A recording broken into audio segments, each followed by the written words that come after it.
In this video I will tell you why the Second World War started in 1939 and not before. It has to do with the biggest discovery of the 20th century in 1938. A full-scale world war consumes a lot of oil, and Hitler didn't have any. There is no oil to be drilled for in Germany. England got its oil from the US, and Russia had its oil from the Caucasus region. Then the Bush-Rockefeller Texas oil company Standard Oil found the world's biggest oil reserves in Saudi Arabia on March the 3rd, 1938. So Hitler knew he could start his war. It only needed the time to stock the oil in Germany to guarantee a long war. And here we can see the British royal family, who came immediately when the oil was discovered. And in 1915 the Treaty of Darien in Saudi Arabia already had become a protectorate of the British Empire, so they only had to look for the fitting ruler to make him king of the desert, making Saudi Arabia a puppet regime of the British Empire. There they are again, the British royal family in 1938 in Saudi Arabia. Oh, they got filthy rich there, didn't they? And here again on March the 4th, 1938, only one day after the biggest discovery of the 20th century and making World War II and the murder of 50 million people possible. So a week later only, after the biggest discovery of the oil in Saudi Arabia on March the 3rd, on March the 12th, 1938, Hitler annexed Austria, which was in fact the beginning of World War II. As a consequence of the discovery of oil and making World War II possible. Warships, bombers, fighter planes, armoured vehicles, tanks, lorries and SS motorcycles cost an enormous amount of oil, and this oil came from Saudi Arabia for the Germans. Here we can see the Saudi king on August the 17th in 1935, the same one who did the Hitler salute, visiting Adolf in 1938. So the Saudi Arabs and the king knew exactly that exporting the war to Mr. Hitler, it would cost the lives of millions of Europeans, enabling the Muslim conquest of Europe and replacing all the dead Europeans starting right after the war. From this moment on, they started to stock enormous reserves of oil in Germany and most of all in Romania, as can be seen here. All being made possible by the British Empire, who already knew there was oil to be found in the desert, and therefore took a wild, savage and murderous Bedouin out of his tent away from his goat herd and made him a king of the oil desert in 1932. Abdul Aziz ibn al-Saud was so savage, in fact, that even the Turks and the Ottoman Empire didn't want him. He was notorious for drinking the blood of his dead adversaries. He looks a bit like a devil here with the two horns, doesn't he? In fact, here he's together with the fascist Italian army. For the British Empire, he's trying to sell the oil to all sides. So just the pharaohs can get rich of the European massacre. That's the main thing of the war. You know, just have the Europeans kill each other and exterminate each other. That was the whole idea. Oh, look at the two horns. They look like the devil, doesn't it? The British Crown financed the butcher, gave him a palace and on September 1933 the Standard Oil engineers started drilling for oil. Well, here we can see the octagon again. Octagon. It's all over where the power is. This here is the first tanker leaving Saudi Arabia on April the 30th, 1939. It has an American flag. So only 1.5 months later, after April the 30th, Ibn Saud al-Saud, he sent his Mr.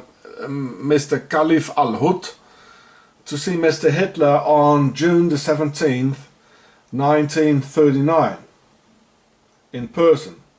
Now, why do you think the Arab who had just found the biggest oil reserve in the world came and see Hitler, who needed oil for his world war?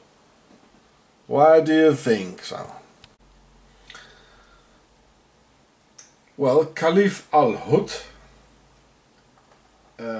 he came discussing the petrol business, of course, because the Bedouin didn't want worthless paper money for his oil. Certainly not after the financial crisis of 1929.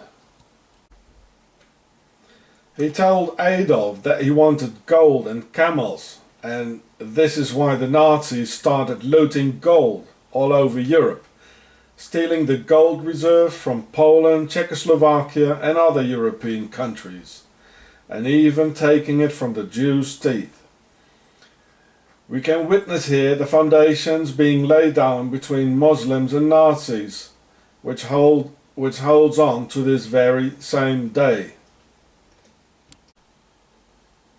This video of the Arab visiting Adolf wasn't supposed to be shot, since it was a top secret meeting.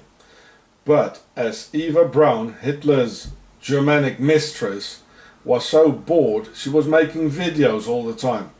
And Hitler, the liar, never kept his promises to her, as he was full of empty promises to everyone, and in particular to the Germans.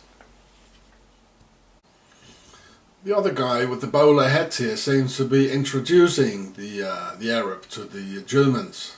Watch his hand like. He doesn't fit into the whole context here. He doesn't look very German, he doesn't have a uniform.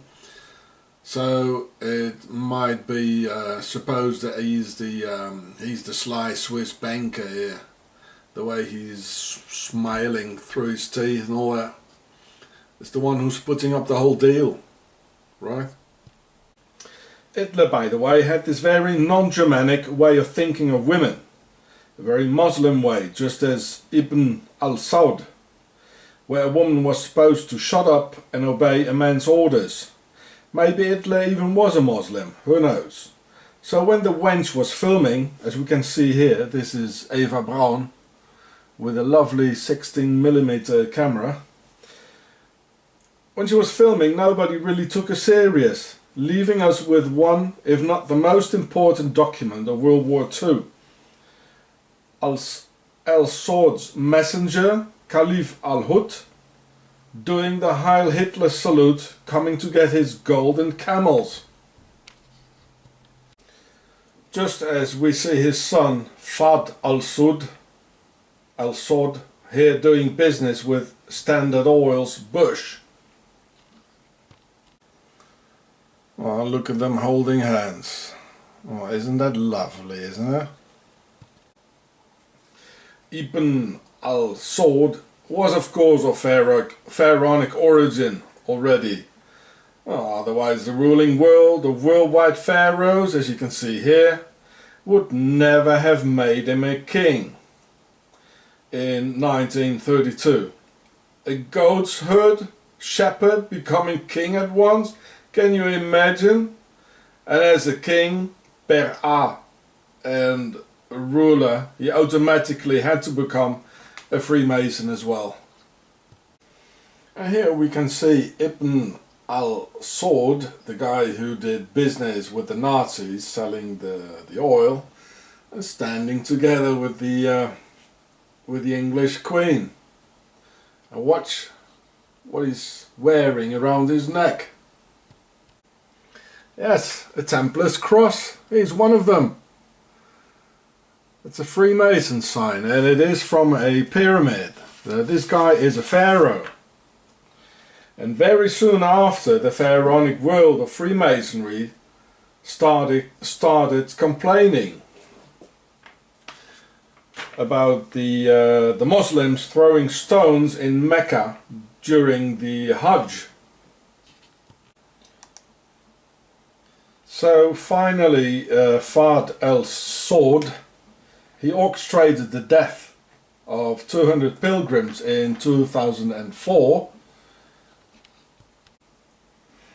as a reason to get rid of the obelisks and its stoning by replacing them with 3 ovals, as in the Oval Office, and symbol of Isis and the womb, only enabling stoning the wall and never the sacred oval itself.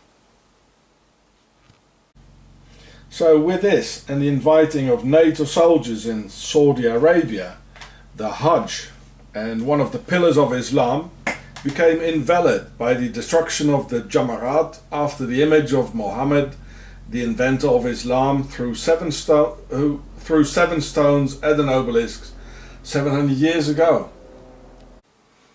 So now back to the Second World War and the oil. Only how get the oil to Germany during a world war? For this reason, the Swiss Nazi Templars of Octogon, Switzerland, produced a huge and neutral merchant navy under Swiss flag, under the camouflage of bringing food to the Swiss population, and the British Per-A aristocracy and American Freemasonry knew, because they had set it all in place. Only the Russians didn't know. So here we can see it, we can read it here. This is a new Swiss vessel. They've got 41 very huge ships nowadays, and they had more during the Second World War. So here we can read it all. So Switzerland does have a navy. Don't be mistaken. I mean, what's a Templar without a ship? You can't get to Jerusalem, can't he? So you can read it. The Second World War, what they did, bringing oil to the Germans. Oh, that's Switzerland. That's Octagon. It's the way they are.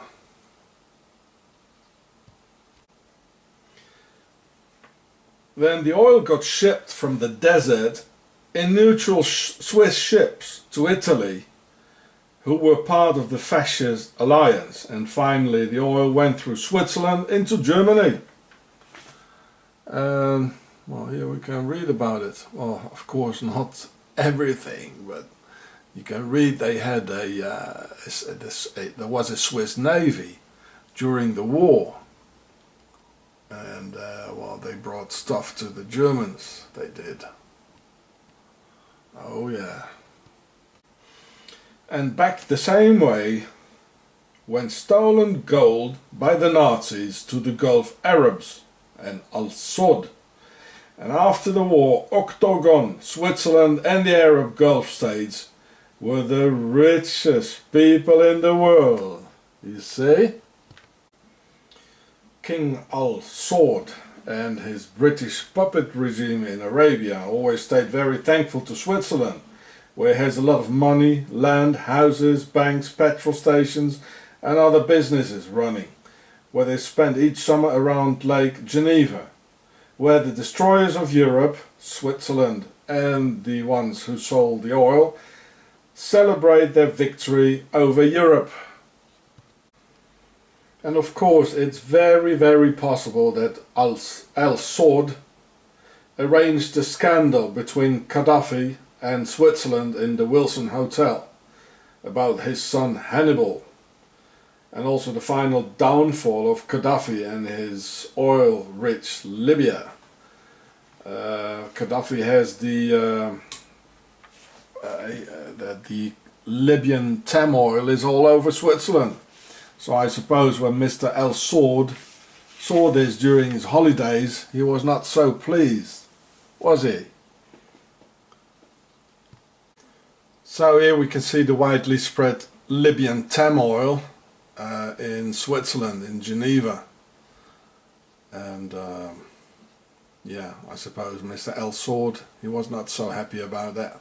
So he might have well have been the cause of the strife between Switzerland and Gaddafi, and the reason of his final downfall.